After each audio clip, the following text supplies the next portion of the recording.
Yeah. Wake up with coffee and sports. Sunrise glow, listen coast to coast. A flow like you know. Offensively, who made them?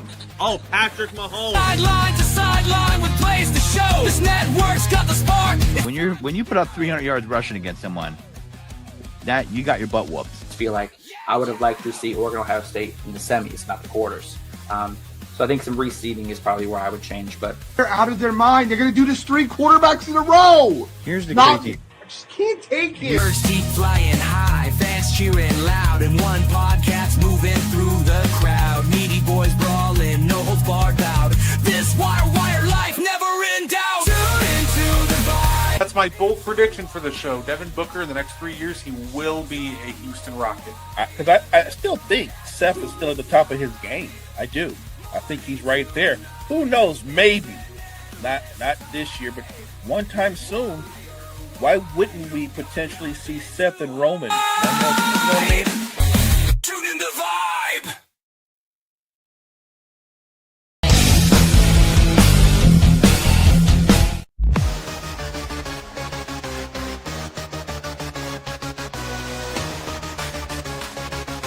Party Reds, good centers. Got me on the mic now, let's spill the tea. Talking courtside dreams from history. Legends on the blacktop now and then. From Will to Steph, we hit it again. Better chimes in, let's go deep. Young bloods rising, can't skip a beat. Puppy prospects with fire in their eyes. Draft night suckers and hoop dream highs. Wire to wire, bring the heat. Podcast magic can't be beat. Do better, we're go better. We're hoop heads, trendsetters. What's poppin', y'all? It is your boy, Gardi3, and welcome to the N1 Podcast. And, of course, joining me just like every week, he is Mo Better. How you doing, Mo? Hey, I'm doing great. What's good, Brett? What's good, chat? Oh, absolutely. And, you know what? We're going to have a lot of fun today. We got a lot to talk about. We got some extensions, questionable statements, a certain cover of 2K. But before we get into any of that, you know, we got to start with an underrated player of the week. So, Mo, why don't you get us kicked off? Who's your underrated player this week? My underrated player this week, I'm going to go back a little bit. I'm going to go Horace Grant, Chicago Bulls. I think Horace Grant is one of those guys that is underappreciated. Great individual defender. I think he was a 3 or 4 time All-NBA defender. Underrated athlete. Effective in his role. Like, you could book Horace Grant for like 14 points, 10 rebounds, and a block a game. Terrific team defender. He just started in his role. Like, I get it that the second three-peat of the Bulls, it definitely had more fanfare. It felt more like you were dealing with like a rock band or something of that nature. But I think the first iteration, to me, the first three-peat, that was the better Bull team. Not just because that was the better Michael Jordan. I think that Horace Grant, no, he was not the rebounder Dennis Rodman was. No, there's very few people that were, but he had a better all-around game. He could do things that Dennis Rodman couldn't do. I completely agree. It's funny because people automatically assume, like, yeah, the second three peoples are better because they have the 72-10 team. But no, I completely agree. I think the first three peoples were better than the second. Obviously, both had to be very good, but I think a big reason for that for me too was just Horace Grant's all-around game. I think he was an upgrade from. I think he was an upgrade at the time for Rodman. Yeah, he was just a better, more well-rounded player. Like, Dennis Rodman was terrific. He was absolutely for the Bulls, but he's a specialist. Whereas I think Horace Grant was. I don't even think I know Horace Grant was a more well-rounded basketball player. Oh, absolutely. You know what? I'm gonna go Summer League, Mo. I got somebody that impressed me over these first couple games. And he's actually playing right now. He's on your Lakers. And no, it's not Bronny James. I'm It shocked. is. Give me Darius Baisley. I think that Darius Baisley over these first couple games has really impressed me. It's been great for you guys. And honestly, if I'm the Lakers, I'd consider signing him to a contract right now to immediately give your team more depth. I love your calling out Baisley. I've seen the kid, and I know it's a short sample size, but you can recognize a hooper when you see it. This kid can hoop. He's a hooper. Fearless, got some dog in him, and just can flat out get it done when needed to. I think they should offer him I actually think he actually has a shot to be on the regular roster as a rotation player. That's how impressive he is to me. He would give the Lakers an added dimension. They don't have a lot of other guys that create shots other than LeBron and Luka, but he would give them a level of athleticism to some youth. I like him a lot. Yeah, no, absolutely. It's funny because Baisley feels like he's been in the league for like ever, but he's still young. This is a guy who's been in the league since he's 19, but he's only 23. He's still got he's still a pair of young legs. So I would love to see the Lakers, give him that contract for some extra depth and a different dimension. I hope they do. And guess what?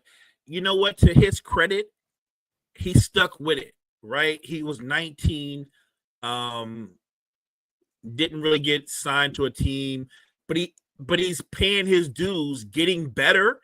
And not everybody is a natural, right? Some people develop slower than others. But watching him now versus the little bit of highlights that I saw of him when he was younger, completely different basketball player. No, absolutely. Now, speaking of your Lakers, Mo, I got to admit, this is probably the craziest thing that I have seen in a minute. Did you see what Jason McIntyre said earlier? I did not. Jason McIntyre says DeAndre Ayton statistically is in the same class as Anthony Davis, Giannis, Joel Embiid, and Nikola Jokic. He just didn't want to be in Portland. I make sure to say that to say this. Don't do this to yourselves. If you do not try to make DeAndre Ayton out to be something that he isn't. If you're expecting Jokic, Giannis, and Anthony Davis level dominance, you're going to be the most disappointed set of fans ever. At the end of the day, he's good, but the only thing he has similar to those guys is they're all tall. After that, it just falls off a cliff. And who said that again? That was Jason McIntyre. Well, he says a lot of things that don't make sense. In what world is he statistically on any of those guys' level? I don't remember a year in his NBA career where he averaged 20 or more points a game. And you're talking about guys that average upwards of 24, 25 points a game.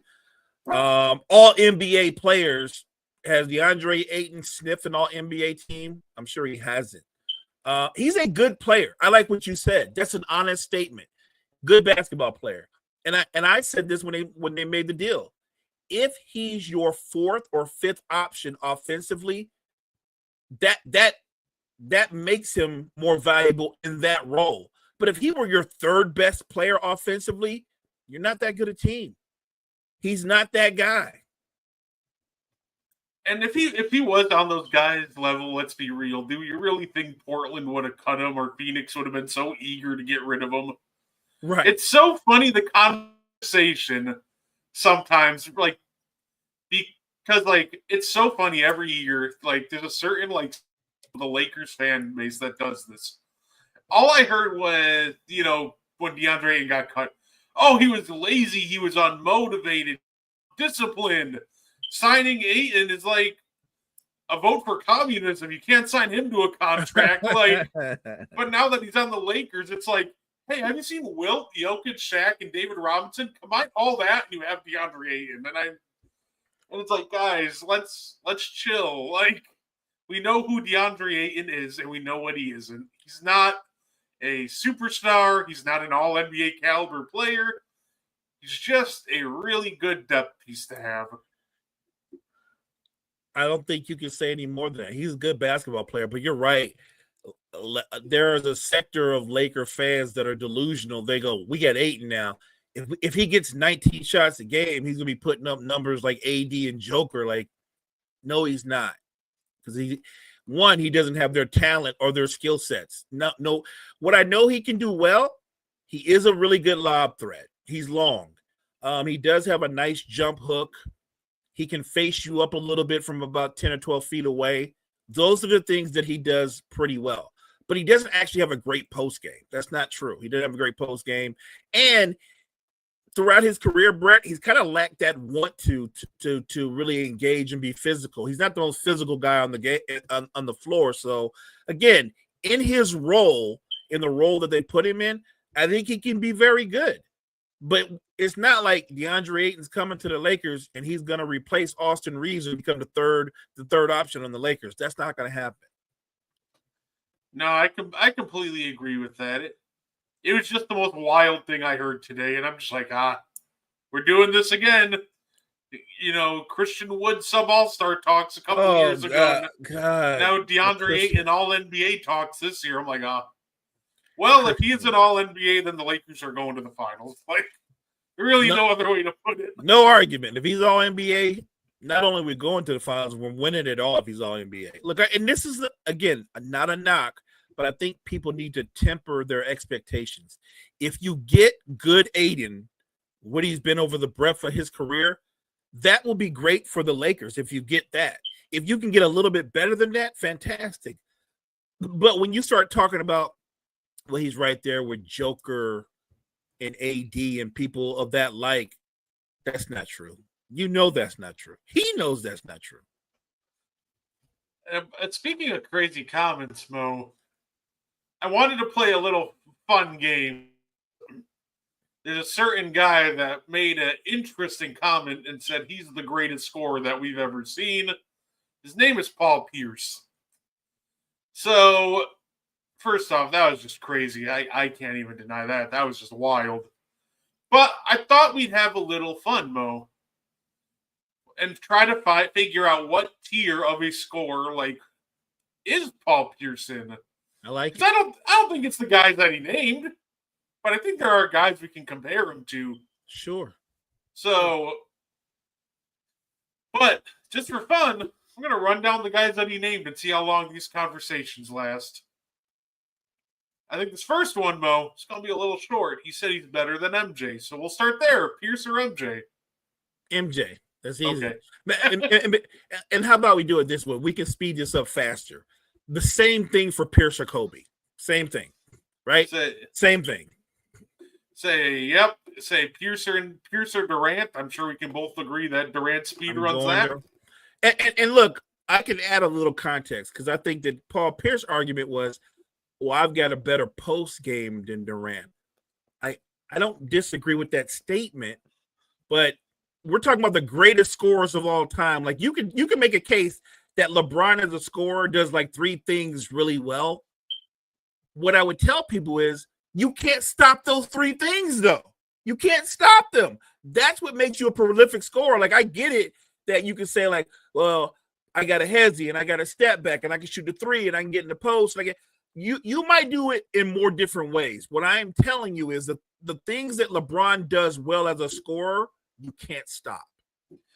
That's what I always tell people. It's better to have like 3-4 functional moves than a massive bag. Like, right. People will say, like, talk about like, oh, well, Giannis doesn't have a bag. He just drives to the rim. Like, cool. If it was that easy, why doesn't everybody just stop it? Like, or copy it, right? Right. Or copy it. Like, I've had people go, well, he's 7 foot and athletic. Like, sweet. Why isn't Jackson Hayes averaging 30 on 60% true shooting? Like, he might be the most athletic center in the league, him or Jericho Sims, but they can't do it. Well, athletic in the sense that they both have hops, but they both have zero offensive games. They have nothing going on offensively. Big for nothing. Look, the Paul Pierce thing is nutty, but I'm enjoying this already. Who else you got? All right. I think this one might be a little more fun because Well, I'll say the other two unrealistic ones I said I don't think he's a better scorer than James Harden. He's not. And He's then not. the other one that he said, Allen Iverson. I would disagree. I think what AI did at his size is what makes him the iconic player that he was. Like, people forget he's like 6'1", 160, little dude, and he did all that when hand checking was a thing. He did all that back then. So whenever somebody gives me he wasn't an efficient scorer, no, not if you just look at it at the numbers. But if Allen Iverson played in today's game the way the floor is spaced, his efficiency would go up a lot. And if you're sick of seeing SGA go to the free throw line, you're gonna lose your mind of watching Allen Iverson walk to the free throw line in this era. He's averaging like 12 free throws a game. Easy. He was like, in his best years, he was getting there like 9-10 times in his era. I think I'd give him an extra 1 or 2 in this one. Give me 12 free throws for Iverson. Nobody could stay in front of him. You had to put your hands on him. Like, that was the crazy part. He was that quick. I think this is the first. This might be the first one that there might be some conversation, but maybe not. Pierce or T-Mac. T-Mac was an elite scorer. No, I still think T-Mac's a better scorer. I know he had a shorter career, but if you're giving me T-Mac's peak, like, I think he had like a 7-year peak, it's better than Paul Pierce's peak. Like, Paul Pierce's peak, he never averaged more than 25 points a game. I think he's got like 4 or 5 years where he averaged 25 points a game, which is nothing to sneeze at. But when you put yourself in the conversation as greatest scorer of all time, you better have at least a scoring title or 2 by your name, which he does not have. No, fair enough. Now, I think here's where we get fun here. Paul Pierce, I meant to say, or how about Neek? Dominique Wilkins. This one's interesting. I'm not dissing Neek. Neek was a flat out scorer. You want to get into, obviously he didn't have a lot of success in the playoffs, but was he a great scorer? Yeah, Neek, and he was a freak athlete. I think Paul Pierce had a better bag. I don't know if he's a better scorer. Like Dominique is kind of like LeBron. Like, even, I'm not saying they have similar games in that he had like 3 things he did that you weren't going to stop, and he didn't deviate from that. I'm gonna give Paul Pierce a slight edge. Okay, so got him over Neek. Okay, here we go. I had to throw this guy in because one of his most iconic clips is sending Pierce to the ground. I'm talking about ISO Joe. One of the most feared 1v1 players from that era. And I think Joe Johnson's probably one of the great one-on-one players. You know, if you had a one-on-one tournament, he'd be one of the higher ranked people. But in terms of being a prolific scorer, he's actually should be the blueprint, because Joe Johnson has a much bigger bag than Paul Pierce, but he's never been a prolific scorer. So Paul Pierce, I'm taking Paul Pierce over Joe Johnson, because Joe Johnson, he never had a season where he averaged more than 25 points a game, and he only did that once. No, fair enough. Let's say.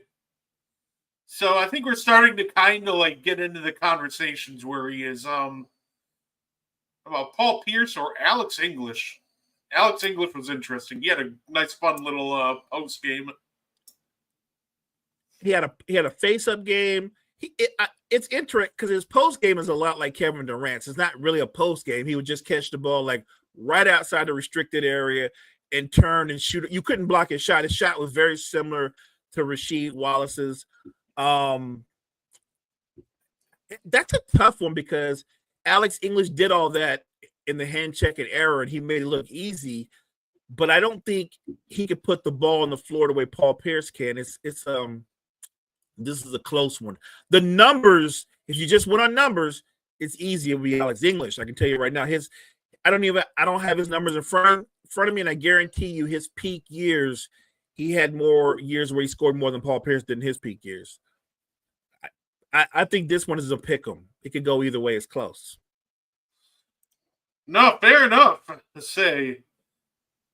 Yeah, and then the last one that I have on here, but you gave me the idea for one or two. Is he in Melo conversations as a scorer? No, Melo's a better scorer. All the things that Paul Pierce said that he did well, Melo at his prime did them better. Melo had a better post game. Melo was more athletic than Paul Pierce. Melo step back, that quick turnaround, money. I remember young Melo just eating LeBron alive. He just couldn't guard him. He couldn't guard him. To this day, is why I keep pointing out, is Joe Dumars' greatest mistake. This is his greatest mistake.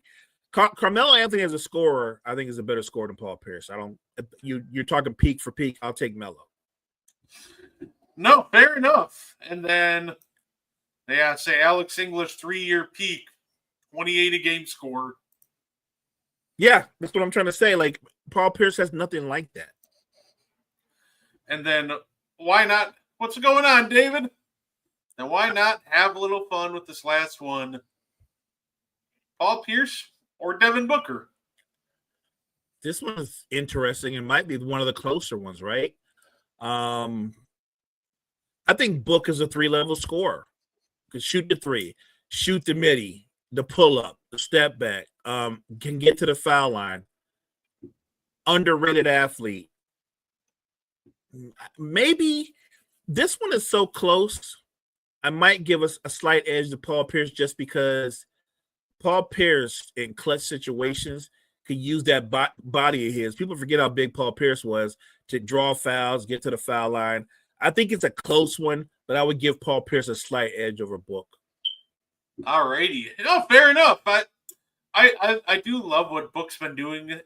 Ironically, like, it's funny because the Suns have been kind of using him out of position and just as this weird combo guard where he's just like a natural shooting guard. And he still just always finds a way to contribute no matter what. So, yeah, no, that's fair enough. So I think we kind of wheedled down into a more realistic comparison. And, you know, Pierce tried to put himself in MJ and Iverson and Durant talks, but I think him and, like, Alex English and Devin Booker talks as a scorer is probably closer to reality. Yeah, I mean, I think there's a tier in the lane that he's in. And I get that a lot of guys want to kind of like revisit their careers and kind of up how good they were. Paul Pierce said he was the best pure scorer ever. It's confident. It's also crazy. It's crazy talk. And the justification is even crazier when he was like, because it was just how dismissive he was. Like they said Iverson, he said, "Oh no, I'm too big, me." And then he said Steph, he goes, "No, I can do too many more things than him, me." Then he said to LeBron, he said, "Oh, that's an easy one, me." I'm like, that's not really how it works. Like, you can have a bigger bag, but if the other guy is more effective than you at what he does, I don't care if he does the same thing over and over. If you can't stop it, he is the more prolific scorer. Joe Johnson's got a bigger bag than most guys that's ever played, but he's not a prolific scorer. He never was. That's just not who he is.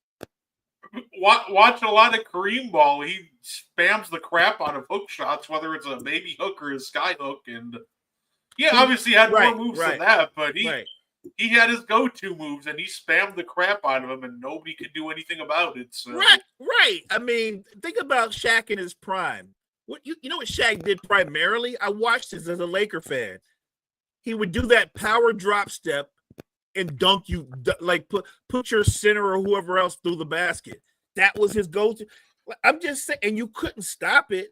So I think it's a more nuanced argument when you tell me about, well, he's like, if we base it on bag, I don't think anybody's got a bigger bag than Kyrie, but he's not one of the greatest scorers. He's a great scorer, but I wouldn't put Kyrie in the top 10 of greatest scorers.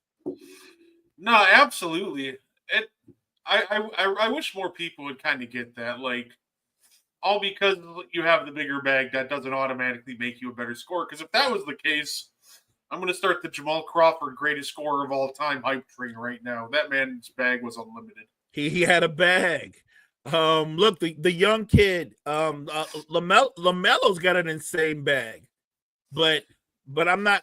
The bag alone isn't what it's about. It's what you do and how you get your buckets. Like Paul Pierce he shot the 3 ball better than Jordan. He did, absolutely. But everything else you didn't do better. You weren't better in the post. You weren't better off the dribble. You weren't better at getting downhill. You certainly weren't better in the open court. I don't even know how that's a conversation. And like I said, when you say Jordan, say Kobe. Paul Pierce not better than Kobe as a scorer. Paul not better than T-Mac as a scorer. Not better than Melo as a scorer. He's not. He's a great player. I love how confident and cocky he is. But to say that you're a greater scorer than the guy James Harden, who, by the way, we can criticize James Harden for his playoff success or lack thereof, but we're talking about as a scorer, which is usually what you do up throughout the regular season. James Harden is levels above Paul Pierce as a scorer in the way that he scored. The funny thing is we don't talk about Dwayne Wade like he's a great scorer, but Dwayne Wade's peak at scoring is higher than Paul Pierce's. I saw somebody comment, Mo, this was funny. They're like, man, like, because they're talking about SGA, drawing fouls in the finals. Like, man, this has got to be one of the greatest, this has got to be one of the greatest, foul drawing performances ever. Nobody can draw fouls like SGA. I'm like, oh, buddy, meet Dwayne Wade. Oh, if you think that SGA just had the greatest foul drawing performance you've ever seen, you didn't watch the 2006 finals.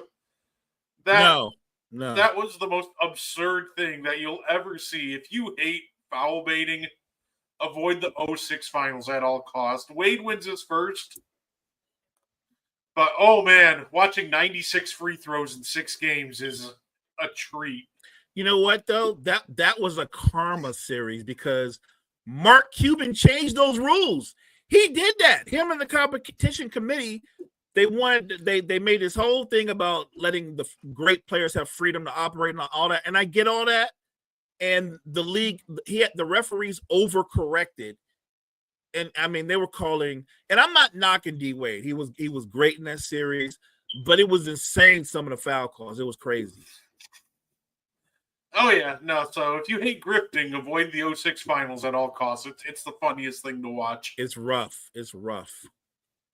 But, yeah, there are a lot of great scorers. And like I said, I'm not saying Paul Pierce. He's certainly a great scorer. But if you just got caught up in numbers, I would say that since he's hit his peak, that Jason Tatum has been as good a scorer as Paul Pierce has been. And we don't mention Jason Tatum. I think it'll be interesting to see what Tatum looks like when he comes back from his injury. Because I know he loves those like side steps and step backs, but after suffering the Achilles injury, I wonder how much of an adjustment he'll have to change his game. Because I know Kevin Durant, once he came back from his Achilles and this leg injuries, just started doing less step backs, and he did mention that after the Achilles injury, it made it harder for him to do a high volume of step backs. And, would that be one of Tatum's, go-to moves of the side step and a lot of step backs? I'm just curious to see kind of what he looks like as a scorer when he comes back from injury. And that his step back is like really quick, especially that side step back. And that's something you will look for when you see Jason Tatum. Does he look like Jason Tatum? Remember, we're not going to see him play till the season after this coming season. Look, as a fan, I hope he's back to looking the way he did. Because Durant, the first year back, he looked like Durant. The second year back, he looked even better. I hope that Tatum can go down the same path as Kevin Durant in terms of health. So, yeah, Kevin Durant is very good. Yeah, no, I completely agree. I hope he comes back healthy and 100%. And I will say, Mo, because, we got quite a few extensions to get into. But before we get there, I just want to say this. Can people just not be weird about Angel Reese getting the 2K cover?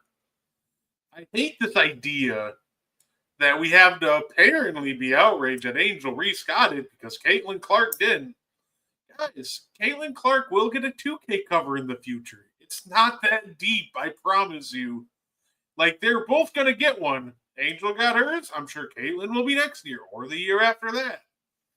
Right. I find this tribalism weird. Like, can't we? Let's just be happy for Angel.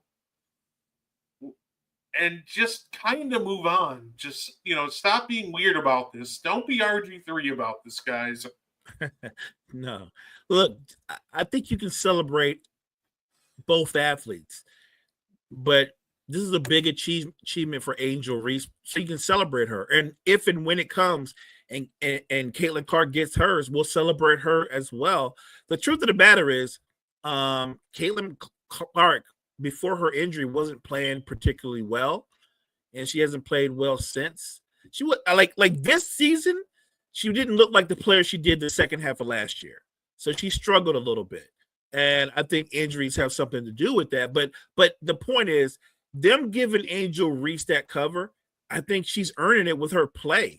Angel Reese is not just a double-double machine. Now she's putting up big double-double numbers, 22 points and 16 rebounds, 18 points and 19 rebounds, 6 assists. Like, I think she's found her NBA lane. She knows what she is. She's a post player, and she's staying in her lane. I think as long as she stays in her lane, she's going to shine.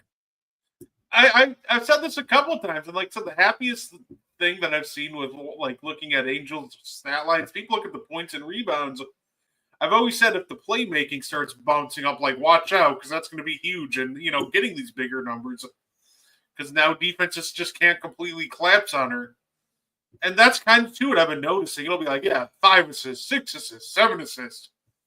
I think that's kind of a big thing right now with Angel, too. She's not only getting rebounds and she's not only scoring, she's looking for shooters and hitting them. So now defenses can't just collapse on her with 3, at times 2, 4 defenders because they know she's going to go right up with it. So I love just kind of the adjustment that we've seen from Angel, the improvement from what we've seen, just even from the beginning of this season to now. It's almost night and day, honestly.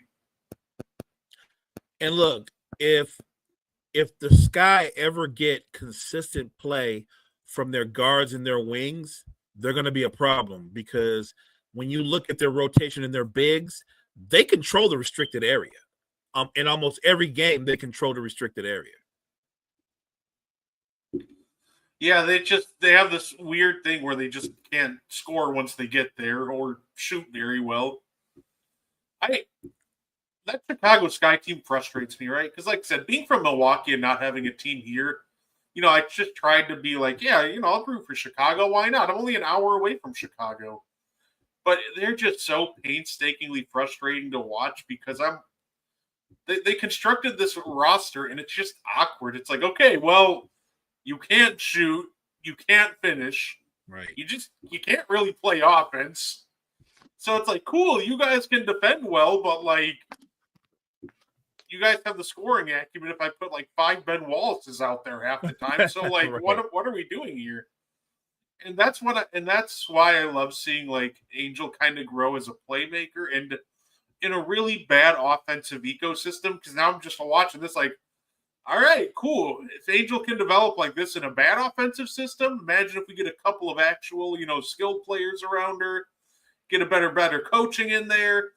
Obviously, the Sky got some talent to keep, but when I look at that Sky roster, I'm not seeing a whole lot where I'm going yeah, you got to keep this person, you got to keep this person. I think Angel and, Van Lith have great chemistry together.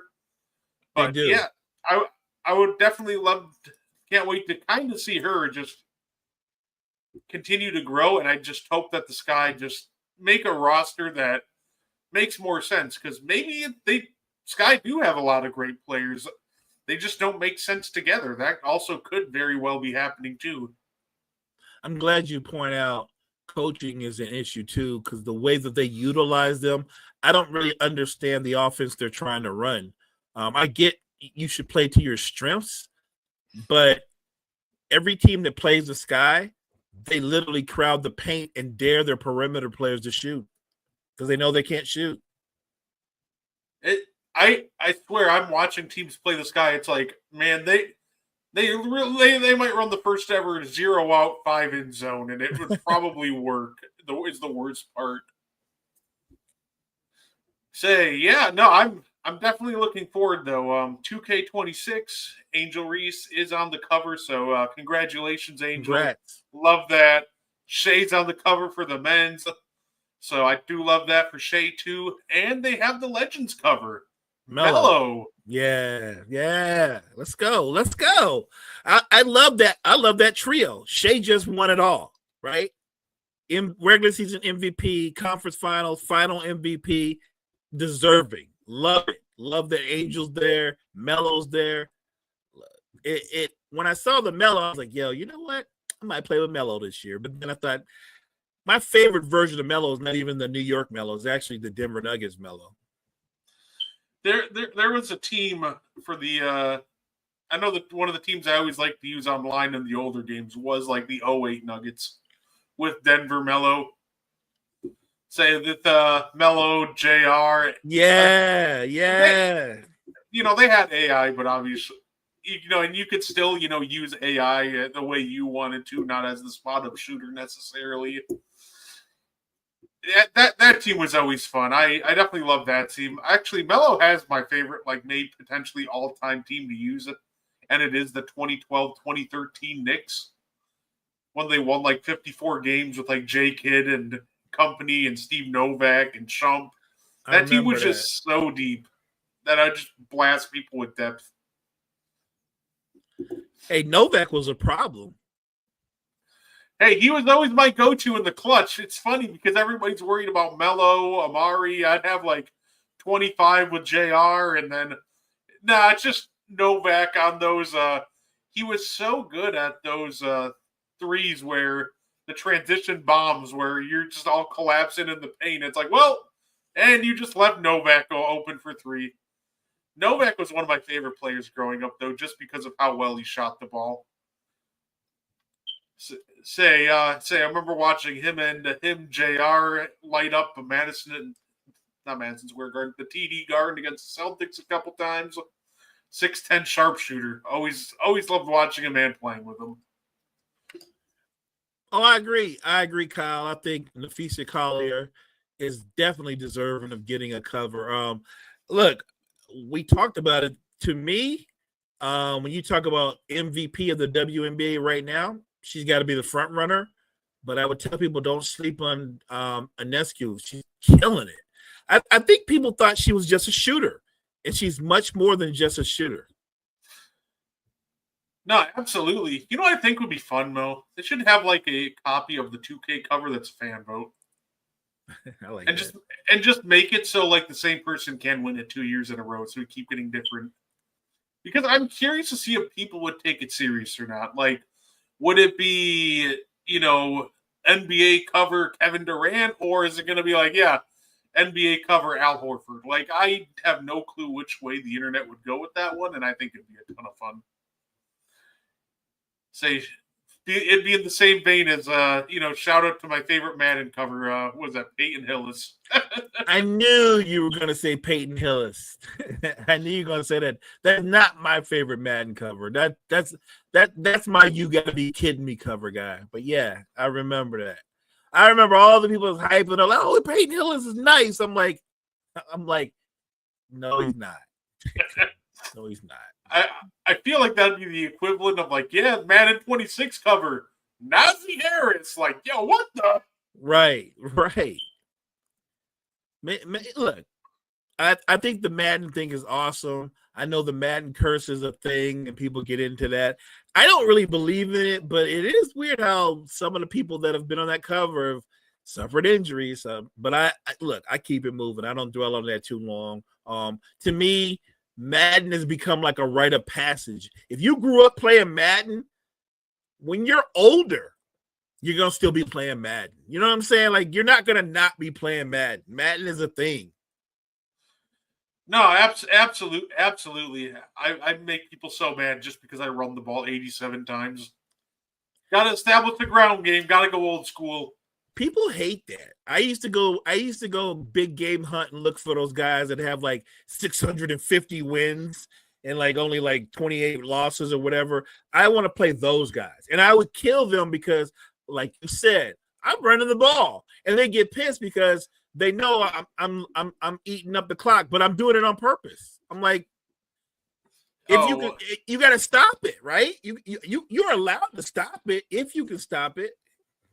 I'll make people mad because I'll see them line up in the dime with a really light box, and I'll be on like my own 5-yard line, so I'll just line up in the goal line, and I'll just start running halfback dives until I get all the way down to my end zone.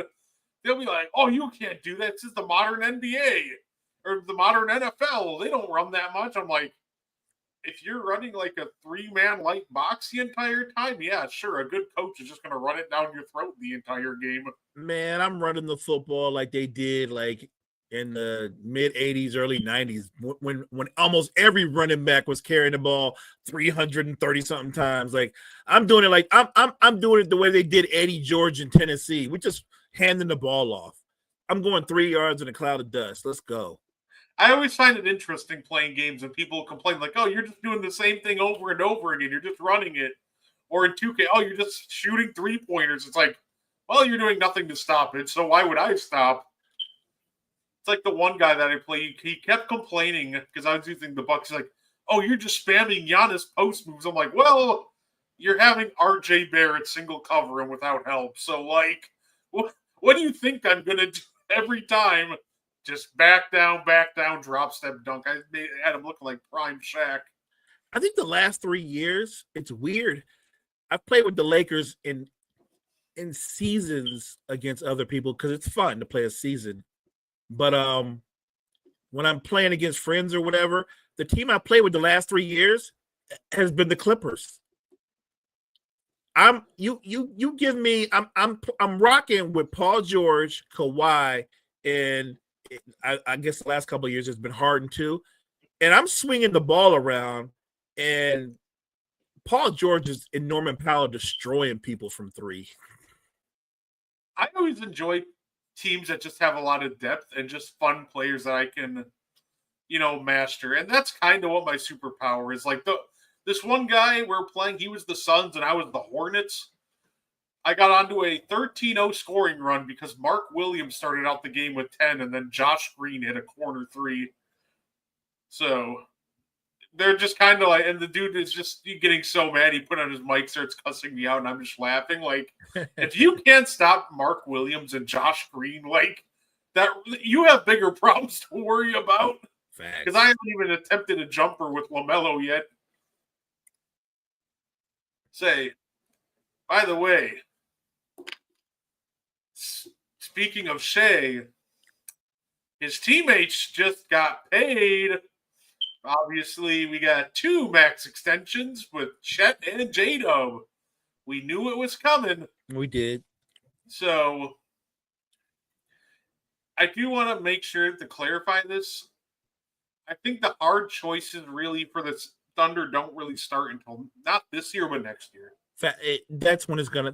That's when you have to make a decision about iHeart and some of the other guys. You're right. Yeah, I think that iHeart probably, like, it's not a guarantee, but I think you have to choose after next year between Dort or iHeart. I don't think you can re-sign both of them unless both of them are willing to take a severe pay cut. But they're going to be about $24 million over that, like, second apron line.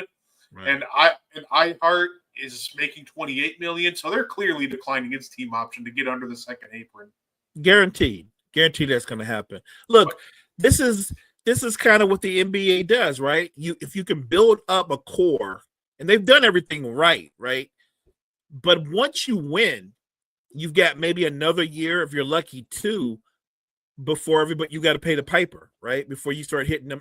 And when you do what they just did, when they go, well, we're the defending champs. Let's lock down J-Dub and lock down Chet, which, by the way, I'm not telling anybody that's the wrong move to make. That's the right move to make. But it is going to cost you down the road. At some point, you're going to lose Dort or iHeart or Caruso. At some point, a Cason Wallace, Isaiah, what's his last name? Isaiah, the 3-point shooter. Oh, Isaiah Joe. Right. You're not. There's no way you can hold on to everybody because the reality is winning is great, but at some point, and you notice, everybody wants their money. Everybody wants to, and you can't pay everybody. No, absolutely. And I think that's kind of why, like, credit to Sam Presti for just kind of getting ahead of everything. Like, okay, you're going to have to, replace all these guys. So that's why you have, like, 14 first over the next, like, 5 drafts you have. And not to mention, not even just the pick aspect of it, just he's been, like, getting ahead of it, on extension talks, too. Lock up Jay Will for $8 million. Draft, Thomas Schwarber. So there's your iHeart replacements. Got ahead of it on the Wiggins extension. Got him on an absolute steal. Not only that, like, Caruso's on a good deal too. So it's like, all right, if Dort moves, there's your Dort replacements. Like, he's been so, like, cunning and calculated too with all these signings and draft picks, and I love to see it. What's crazy about the Thunder is they have 3 number 1 picks in the 2026 draft. 3. And I'm Sam Presti is the when you talk about a front office that's just ahead of everybody else playing chess when everybody's playing checkers, it's Sam Presti. Like, what are you doing with 3 number 1 picks? That's insane. And your core, I'm talking about SGA. SGA is like the old man of the core. He's 26, 27. That's not old at all. Far from it. And then you got J-Dub and Chet that are 22, 23. That's crazy. Crazy. No, absolutely. Say, and I think they'll maybe use like one of those picks, or maybe I think they could use like 2 of those picks. I definitely think they're trading one. Probably, I would imagine for like more future assets, but just down the line. Since the Thunder aren't in a position like the Nets where you can draft like 3 new young players and it makes sense, right? Especially since like they're also adding Nikola Topic this year, like. He obviously won his first string without playing a minute. They let him recover and recuperate from a knee injury all year, and he's playing in summer league. So, and that kid's talented. He's talented. Like Sam Presti. Like I get it. I am locking up my core, and he's probably going to try to do what other teams did in the past. You want to keep your core together and make little moves around the edges. Like at some point they might have to lose, and they might have to lose Wiggins or Cason Wallace or somebody like that. But if he's drafted well, and the history says that's all Sam Presti does is draft well, their replacements, one of the replacements is already on the roster. And the thing too with getting ahead of these signings is now you could, if you, for example, need to move on from Aaron Wiggins, like I have no doubt you can get like a contender's first or like multiple seconds for him. Like a $45 million over 5 years, and it's on a contract that goes down in value every year. Yeah, people would be like kind of tripping over themselves to give up picks to get that contract on their books. So like that's kind of just the genius of what Presti's been doing, because not only are the picks replacements, like these guys are worth so, have so much value, you can flip them for more picks to get more replacements. So he's almost like laying the blueprint on what you need to do to survive in this second apron. I think he is. There's what he's doing that should be the blueprint, and then there's what Phoenix is doing that should be the opposite of the blueprint, like no print. Like I don't know what they're doing. Like the smart thing, here's something smart. You do want to keep Devin Booker, but is it really smart if you keep Devin Booker, put him with a bunch of guys, and you just tread water into mediocrity? Meaning, Phoenix may get in through the play-in to get knocked out in the first round, but you're not really helping your franchise. And if I'm Book's in his prime. I want to see Book on a contender playing major minutes going up against Anthony Edwards or Luka or whoever. I don't want to see him on a team that has to fight for his life to get into the play-in. And now that team's not really going to have a second scorer because, they're, obviously they lost Durant. They're trending towards a Bradley Beal buyout, which is, good for them, which now that puts second option Jalen Green, which I'm not sure how excited I am for that to watch, but we know Beal's going to have to give up like $14 million in order to secure a buyout, which if I'm him, I'm jumping on that. I'd want to get out of Phoenix if I were him. Yeah, if he can skate out of there and still have over $110 million banked, I'm out. And here's the crazy part. That Bradley Beal, who will be, I think he's 30, 31, will suddenly become a valuable player because anybody can sign him to a veteran's minimum, or if you have the mid-level exception. Because even though I've never been a huge fan, Bradley Beal on a contender in a fourth option role, or maybe coming off the bench, that's a completely different role. That's when he has great value to me. And so I think that if he gets bought out, he's not going to the Hornets. He's not going, you know what I mean? He's not going to the Pelicans. He's going to go somewhere where the team is a legitimate contender. No, absolutely. Booker should demand a trade from the Suns, feel like they're ruining his career like Portland was doing to Lillard. Hey, but just like Portland did for Lillard, they are paying him well. They just, they're giving him like 145 million reasons to stay put for at least this year. And remember, it's a 2-year extension. Book's making over $70 million a year. I can't call, if I'm his agent, that's not a bad decision, buddy. That's not a bad decision. If I'm his agent, I'd be mad if he's like, yeah, I don't want it. I want to trade. Like, no, you don't. We already signed it. Right. The ink is dry, buddy. Look, I think Book's worth it. But if I'm trying to look at it from the franchise's point of view, holding on to your best player initially makes sense. But when you see what you have before you, and you see that going forward, they don't have any picks in the next couple of, like I just told you that the Thunder have they have 2 number 1 or 2 or 3 number 1s 2026. They've got number 1s in 2027. Like Phoenix doesn't have any of their picks from that. I thought they were going to make the deal with Houston and get back a couple of more of their picks. They really didn't do that. So the future's not bright. Their future's bleak. I'm giving Devin Booker credit for being a soldier, for sticking with the team that he came up with, but I don't want to see Devin Booker's career end with a whimper. You know what I'm saying? Like, I would much rather him go somewhere. I don't care if it's San Antonio or if he goes to the East and plays for those contenders. I just think that he can have a bigger impact on the league if he went somewhere where he could contend for a title. What's up, Andre? Somebody check on Nico Cooper shooting 5 for 20. I think Cooper's just forcing it right now. Like, I think we got to give him a couple games to just kind of settle in. But yeah, he's trying too hard tonight. Like he's so good when he lets the game flow, through himself. But I think he just feels the pressure and hype, and he's just trying way too hard. I think the Suns should bring back CP3. I think that could be a fine choice for Phoenix. I think at this point it's up to CP3 where he wants to go. But I know CP3 is a guy that he doesn't want to just ride out his final career with like Paul Pierce sitting on the end of a bench. He wants to play. So why don't you? If I'm a Chris Paul fan, I think you're a Chris Paul fan. Why don't you just stay put? I think San Antonio is going to be I think San Antonio, when you look at their roster, the Spurs are a playoff team right now. And I know somebody can say, well, what about Wemby? Yes, it all hinges on Wemby's health, but let's assume Wemby is healthy.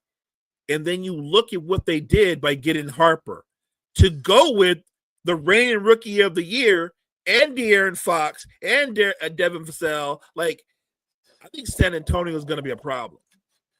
I would almost love to see him just have his final year in Los Angeles. I'd love to see him end it out with the Clippers. It was so funny. I saw somebody go, man, he should go run it back one more year with the Pelicans. I go, not that. We're going to send him somewhere. Let's at least send him to the Clippers where they can be somewhat competitive. Yeah, I don't disagree, Andre, that Miles Turner will do well in Milwaukee.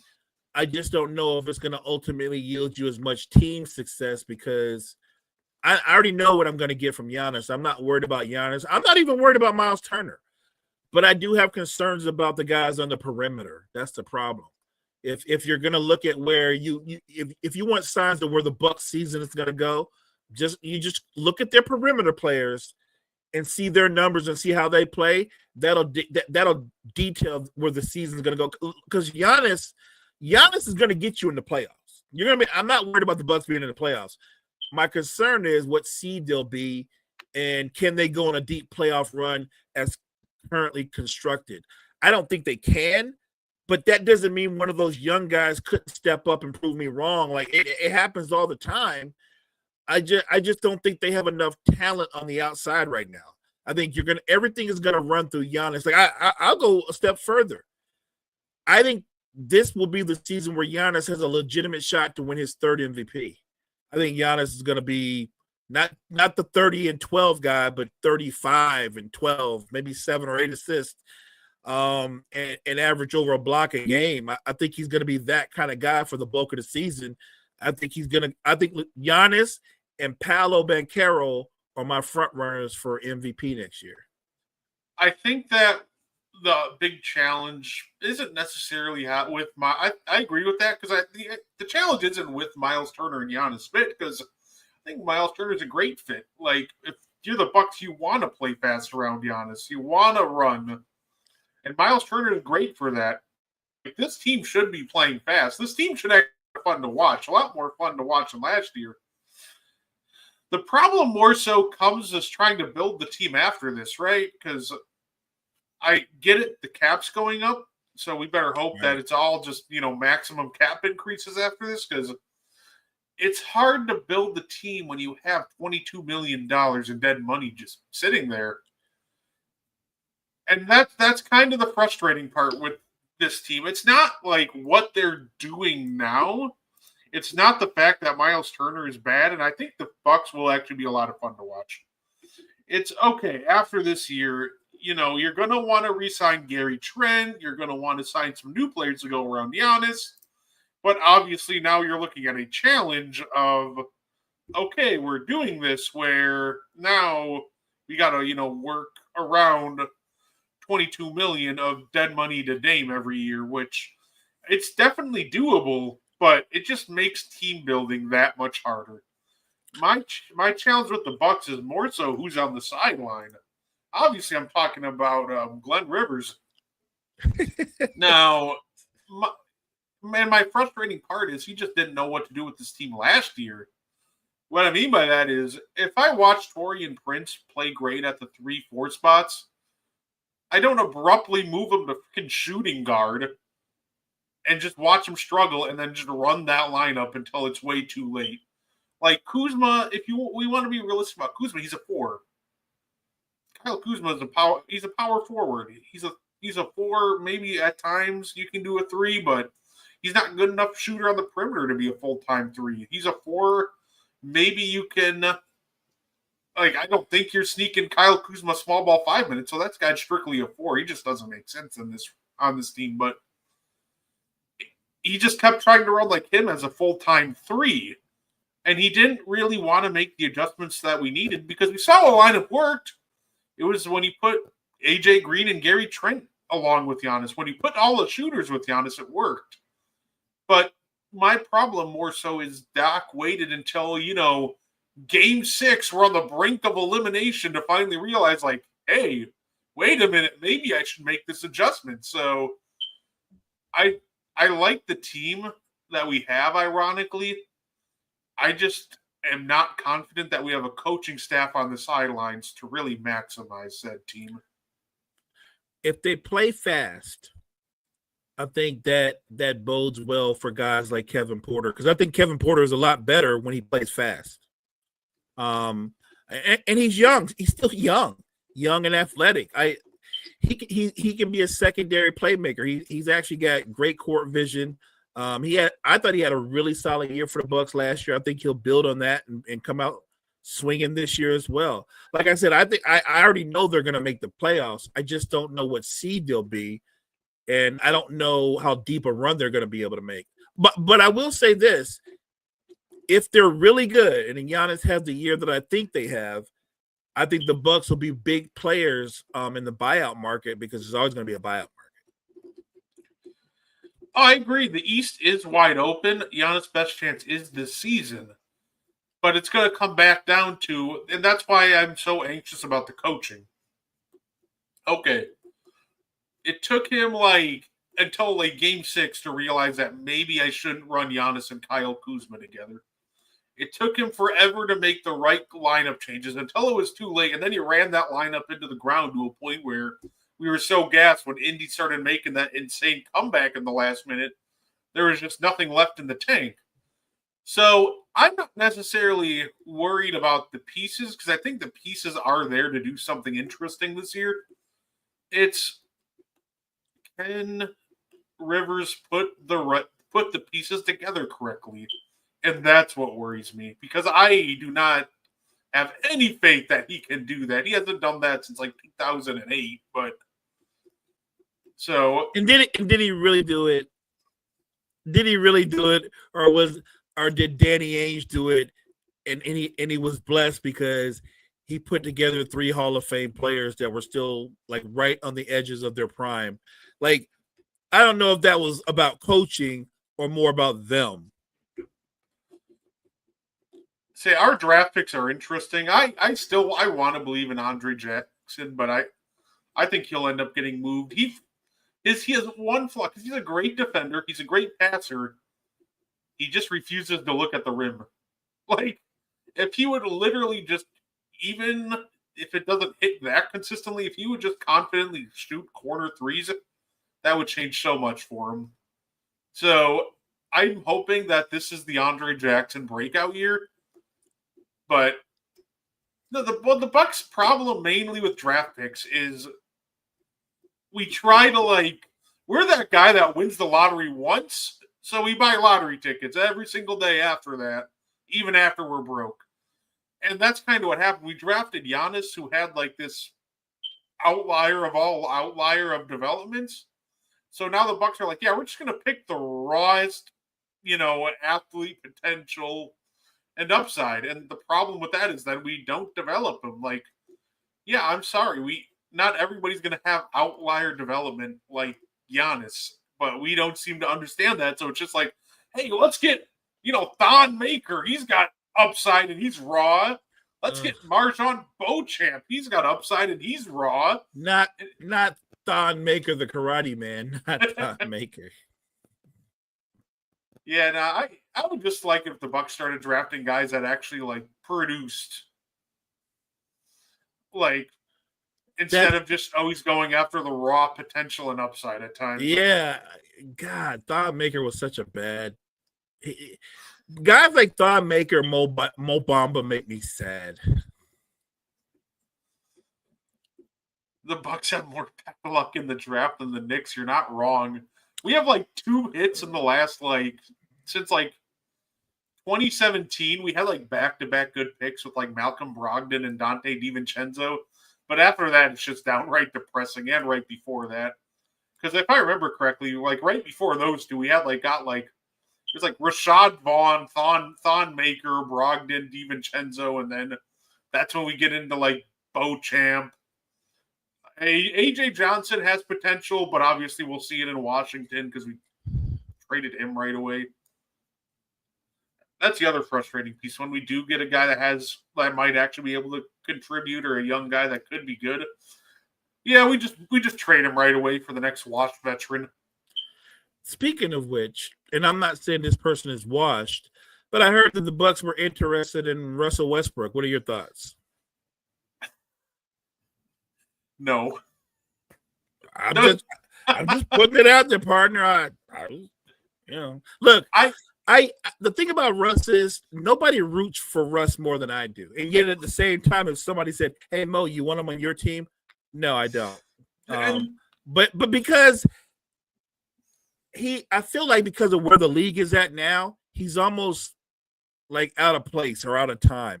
You can't be a point guard who can't shoot, a bad decision maker, and his basketball IQ instinctively is bad. It's very bad. Like we always talk about basketball IQ. Russ has a horrible basketball IQ. And I like this is an era where we all want pace and space, and emphasis on the space. And I'm just imagining mode like the first time I look at my TV screen and I see it's a Russell Westbrook, Kyle Kuzma, Giannis lineup, I'm probably just gonna punch my TV screen because there's just absolutely no shooting. Like it's literally gonna be them running a triangle and two on Miles Turner and like AJ Green or Gary Trent, whoever the other guy is, Right.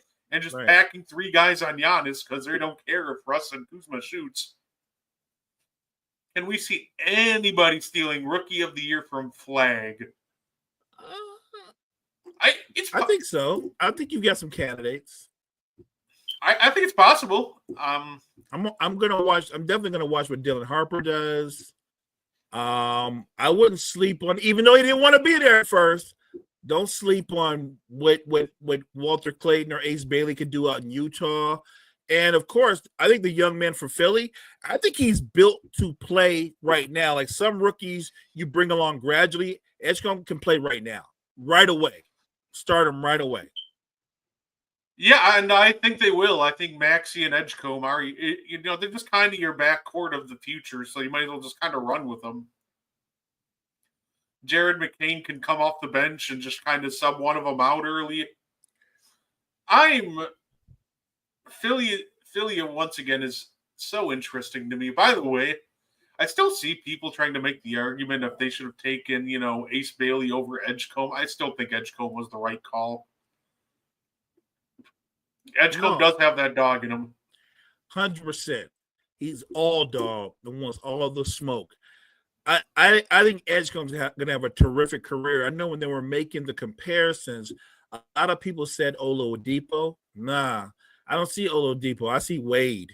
I think he's more Wade than Oladipo. And if he's anything like D Wade, Philly is an interesting team from this standpoint. Now their fan base has low expectations. Honestly, though, on the low, if you don't put everything in the hands of Embiid or everything on Embiid's health, if you just look at the other players they have, I think Philly's going to be a playoff contender, and they're going to be one of those teams you'll want to see them first.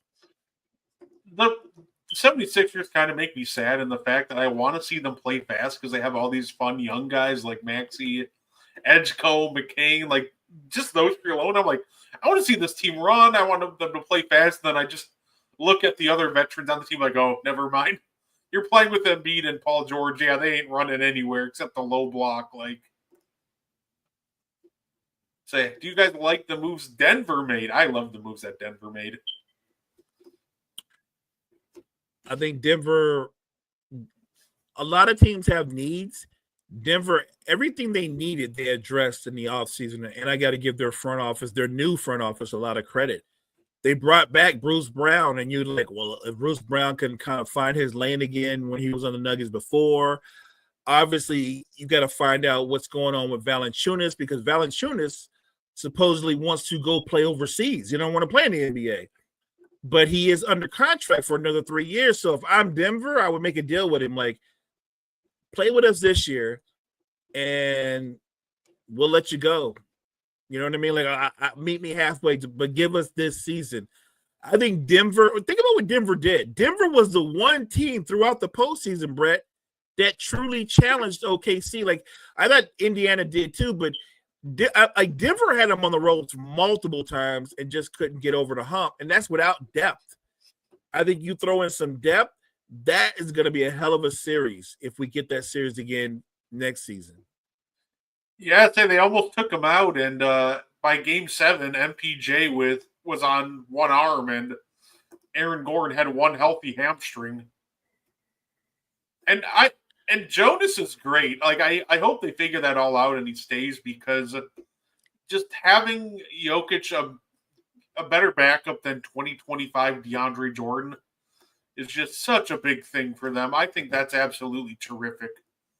So, because at least he gives you something. Like, at this point in his career, I think DeAndre should have a spot in the league, but he should be that vet, a presence at the end of the bench. He should be your Udonis Haslem. Yes. He shouldn't actually 100%. Be on the court. 100%. And of course, the Cam Johnson trade. Like, I think Michael Porter Jr. is a better pure shooter than Cam Johnson, He is. but Cam Johnson's just a better all-around player than He Porter is. Jr. He is. Cam Johnson's a much better defender. And even though he doesn't do it often, Cam Johnson can effectively put the ball on the floor and get to the basket, something Porter Jr. couldn't do. You know what? I still find the greatest pairing to ever come about, by the way. Brooklyn Nets are going to have, like, no turnovers any game because it's just going to be Cam Thomas and Michael Porter just taking turns bombing 30-footers. Yeah, that's going to be fun to watch. The Nets are going to be a lot of things, but they're going to be fun to watch. It's going to be the funniest thing ever. Like, they're going to be, coach is going to be drawing up plays, but as soon as that thing hits Cam Thomas or Porter's hands, you know exactly where that's going. Are you thinking about Kobe White from Chicago? Kobe White's a bucket. Or is it the kid with the long name that I'm not going to try to pronounce because I'll chop it up? You got him or he's really the only guy I could think of being realistically available. It depends. Like, I still don't know how this market for Giddy turns out. I was getting ready to say they don't know what they're going to do with Giddy because Giddy and his agent, they're standing on they want a $230 million contract. And I'm like, Josh Giddey, no offense, and I think he's a good player. I don't think no one's giving you $230 million. That's it. The name right there. Just I can't pronounce it. Yeah, I don't want to chop up his name, but yeah, that kid is nice. I like him a lot. The challenge with like Giddey and like Kuminga right now is every single team is like out of money. So the Bulls have all the leverage. The Warriors have all the leverage to wait because nobody has the money to pay Josh Giddey right now or Jonathan Kuminga. So that's why these guys are like going to be patient. And plus, like, historically speaking, it's not like teams really hoard money to go after restricted free agents anyway.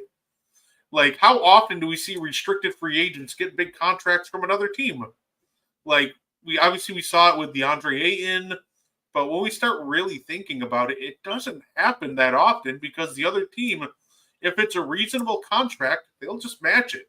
So your only option is to overpay. And obviously teams don't want to overpay for these guys, especially now with these aprons attacked. Facts.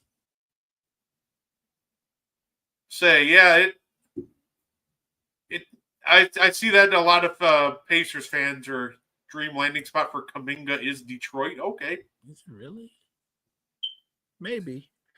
I think teams have plenty to spend next year, so I wouldn't be shocked if like Giddey and Kuminga just end up accepting like the qualifying offer and hitting free agency as unrestricted free agents next year.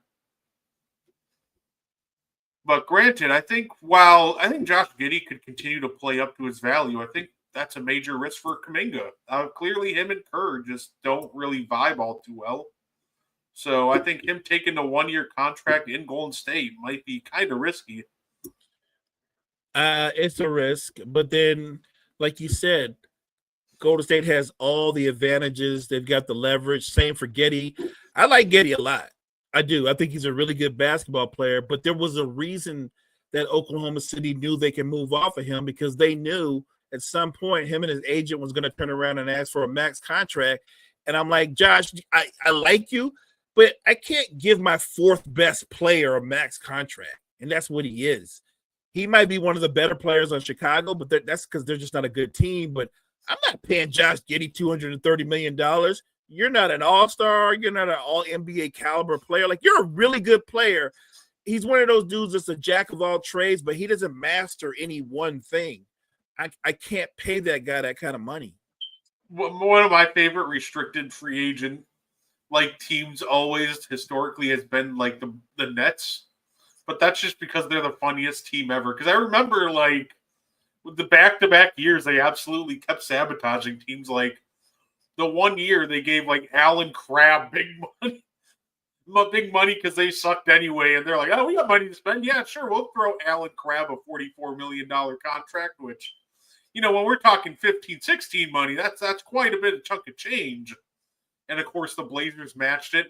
And then, like the year after, Tyler Johnson's a free agent, and they're like 3 years, $51 million. Right. With the last year being worth $20 million.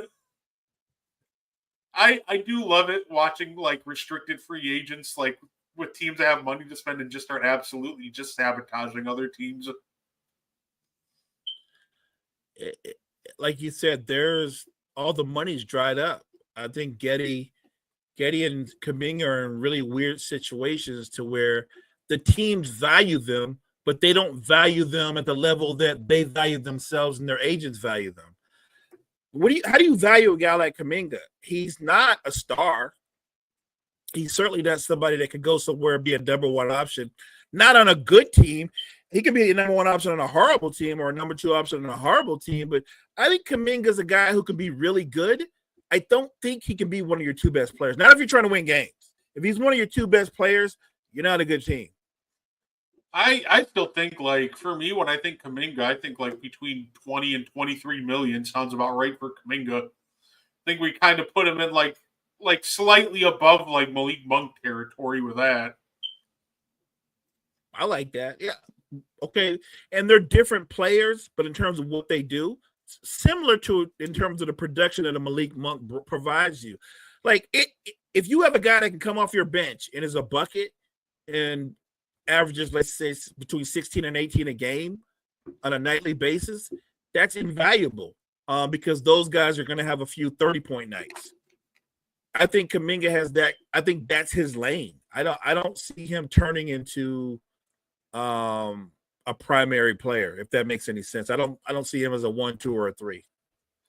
Speaking of which, real quick, a team that's log jam with guys that I don't think they have a 1 on the roster. I think they have like a bunch of 2s and 3s. The Raptors. Look at those names: R.J. Barrett, Scotty Barnes, Brandon Ingram. What's the point guard? Say quickly. Yes, those are all good players.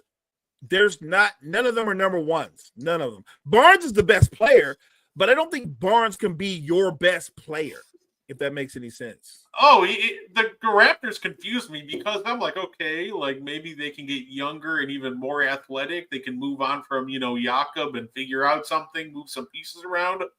And then they're like, yeah, $108 million to Jakob Poeltl. It's like, excuse me?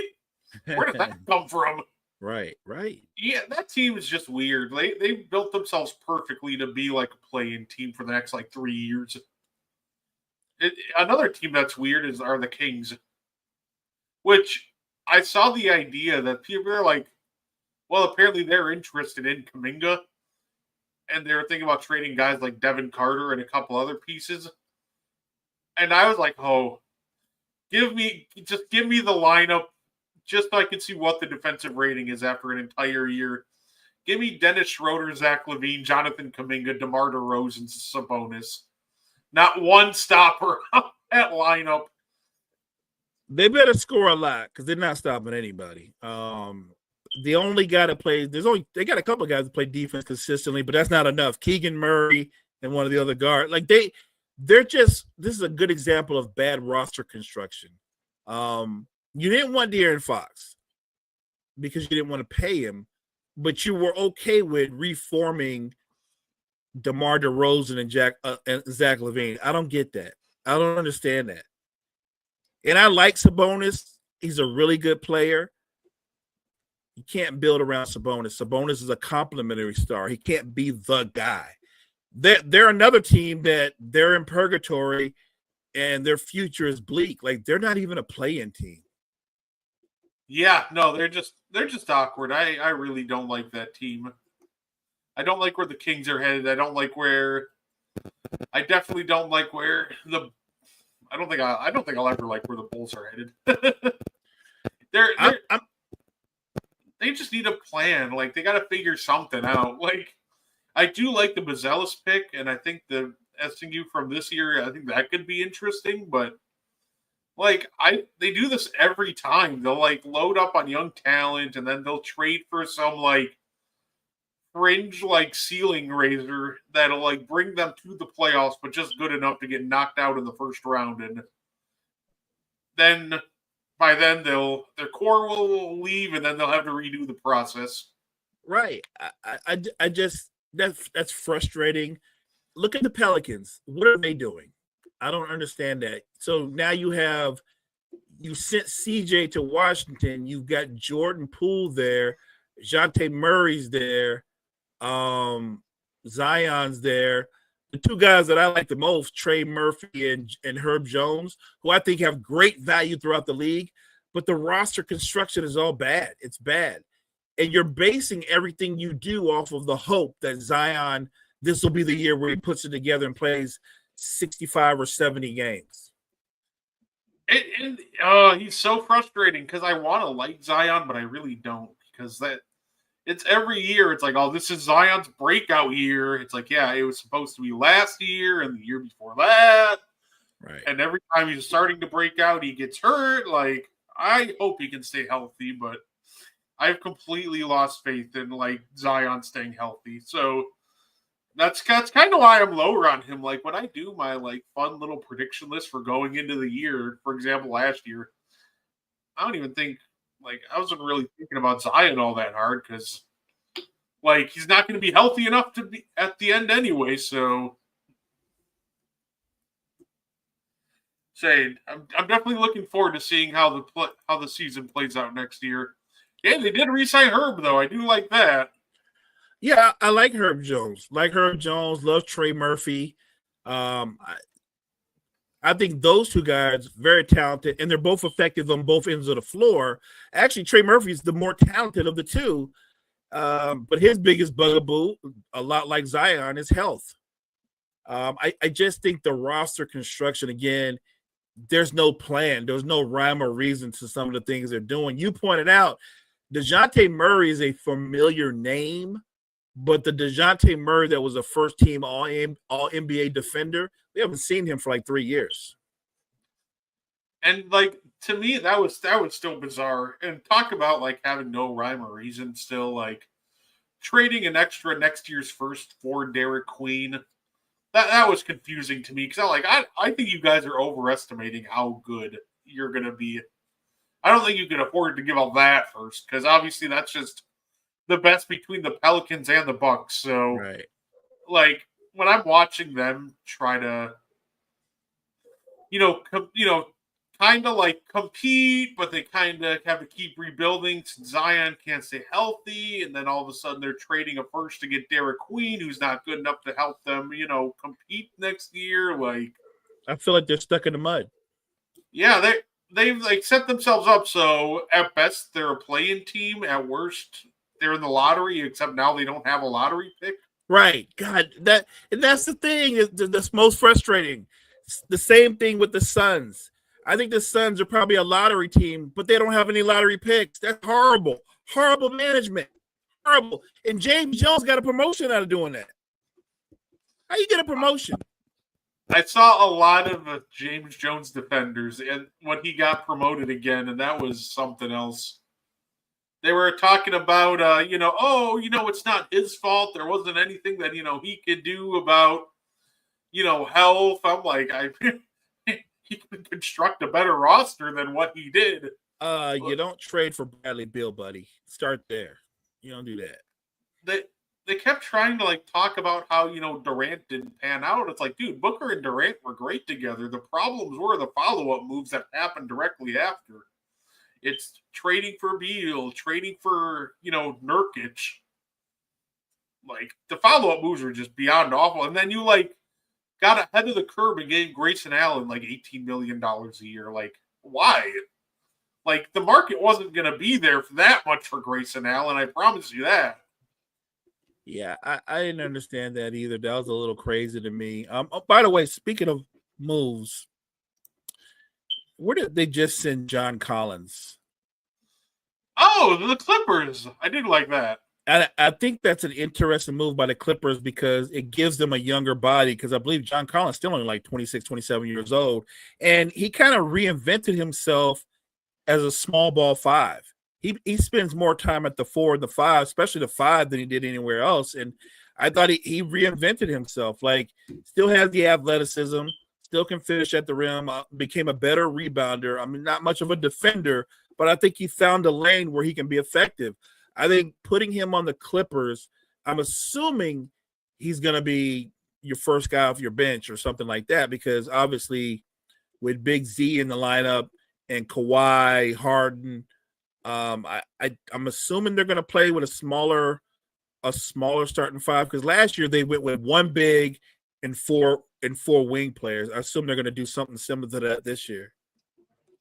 And I think John Collins is big for them too, because one of their big problems was they just got killed on the boards against the Nuggets. Gordon and Jokic, completely overwhelmed them. So I think it's big in the sense that now in that, specific rematch, if they do get to it, like now they can actually have like a Zubac Collins front court and have actual size to combat the Nuggets, because man, Aaron Gordon was just feasting on them in that first round series, and Jokic. So I thought it was great because it allows them to be a more versatile team where they can go small ball Collins at the 5, they can go big with Collins and Zoo, or they can run Kawhi at the 4 with Zoo, like last year. Like, they now have versatility as a team, and I think they missed that last year.